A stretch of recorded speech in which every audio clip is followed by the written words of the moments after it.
वहीं हिंदुस्तान में कोरोना का ब्रेकडाउन करने में लॉकडाउन बहुत कारगर रहा है। भारतीय चिकित्सा अनुसंधान परिषद यानी कि ICMR की एक रिसर्च से भी इसकी तस्दीक हो रही है, जिसके मुताबिक अगर सरकार ने लॉकडाउन जैसे सख्त कदम नहीं उठाए होते तो शायद देश में हालात बहुत बदतर हो सकते थे।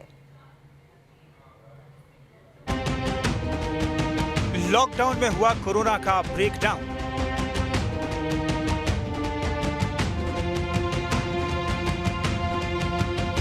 सोशल डिस्टेंसिंग से कोविड-19 होगा खत्म।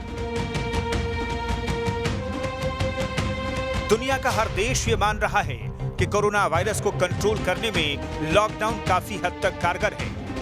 हिंदुस्तान में भी कोरोना से जंग में लॉकडाउन एक मजबूत उपाय बनकर उभरा है। इसलिए इसे बढ़ाने के लिए केंद्र से राज्य सरकारें गुजारिश कर रही हैं। भारतीय चिकित्सा अनुसंधान परिषद यानी ICMR का ताजा रिसर्च भी इसकी तस्दीक कर रहे हैं, जिसकी वजह से लॉकडाउन बढ़ाने की जरूरत महसूस हुई। दरअसल देश में लॉकडाउन लागू करने के बाद से कोरोना के केस में आशंकाओं के मुकाबले कमी आई है। जानकारों का दावा है कि अगर लॉकडाउन नहीं होता तो देश में कोरोना के केस में तेजी से इजाफा होता। ICMR के मुताबिक लॉकडाउन नहीं होने की सूरत में हिंदुस्तान में कोरोना के संक्रमण का केस अब तक बढ़कर 8 लाख पहुंच चुका होता। हमारी ट्विन स्ट्रैटेजी है, एक तरफ हम सोशल डिस्टेंसिंग और लॉकडाउन को प्रमोट करें और दूसरी तरफ उसके साथ ही हम कंटेनमेंट मेजर्स पे भी अपना काम करें।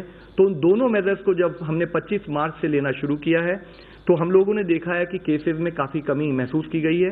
तो अगर आप आज के इस एनालिसिस को एक्स्ट्रापोलेट करके समझें तो आज जब हमारे पास 7,447 केसेस हैं तो शायद लॉकडाउन नहीं होता और हम उसी rate of growth of cases से जूझ रहे होते तो हमारे शायद 45,000 केसेस हुए होते। और इसी तरह से अगर हम कोई भी मेजर ना लेते तो शायद हम 2 लाख केसेस आज इस टाइम हम लोग ऑब्जर्व कर चुके होते। बताया जा रहा है कि अगर केंद्र सरकार ने सही समय पर लॉकडाउन का फैसला नहीं लिया होता तो इस समय तक देश में कोरोना महामारी बनकर कहर बरपा रहा होता। देश में इस समय जानलेवा वायरस से इटली जैसे हालात होते, जिससे निपटना आसान नहीं होता। क्योंकि अगर लॉकडाउन लागू न हो और सोशल डिस्टेंसिंग का ख्याल न रखा जाए तो कोविड-19 का एक मरीज 30 दिन में औसतन 406 लोगों को कोरोना वायरस से संक्रमित कर सकता है। लेकिन अगर लोगों को सामाजिक मेल मिलाप में 75% की कटौती कर दी जाए तो एक संक्रमित व्यक्ति 30 दिन में औसतन 2.5 लोगों को ही संक्रमित कर पाएगा। वैज्ञानिक अब तक जानलेवा साबित हो रहे कोरोना वायरस का वैक्सीन बनाने में कामयाब नहीं हुए हैं और न ही इसका कोई कारगर इलाज मिला है। ऐसे में सोशल डिस्टेंसिंग को सोशल वैक्सीन माना जा रहा है, क्योंकि सिर्फ इसी रास्ते से कोरोना के संक्रमण को रोका जा सकता है।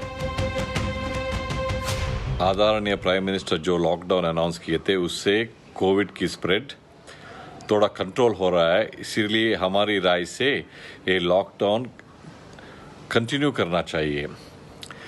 ये जब तक लॉकडाउन कंटिन्यू करेगा तो वायरस डिसाइड करेगा, क्योंकि जब तक वायरस की एक्टिविटीज़ है some form of lockdown continue करना चाहिए। अभी भी थोड़ा हॉट स्पॉट्स हैं जहां वायरस की एक्टिविटी है, इसलिए पार्शियल लॉकडाउन तो ज़रूरी है।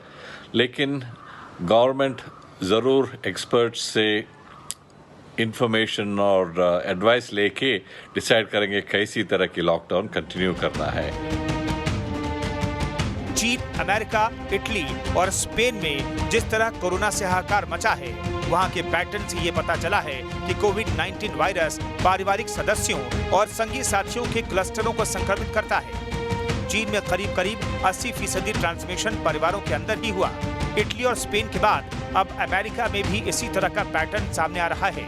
इस ट्रेंड्स का सामने आना भारत के लिए काफी अहम है, क्योंकि हिंदुस्तान में ज्वाइंट फैमिली का चलन है, जिसमें हर उम्र के लोग होते हैं। इस वजह से अगर एक बार महामारी फैली तो उसे काबू करना मुश्किल हो जाएगा। T news nation.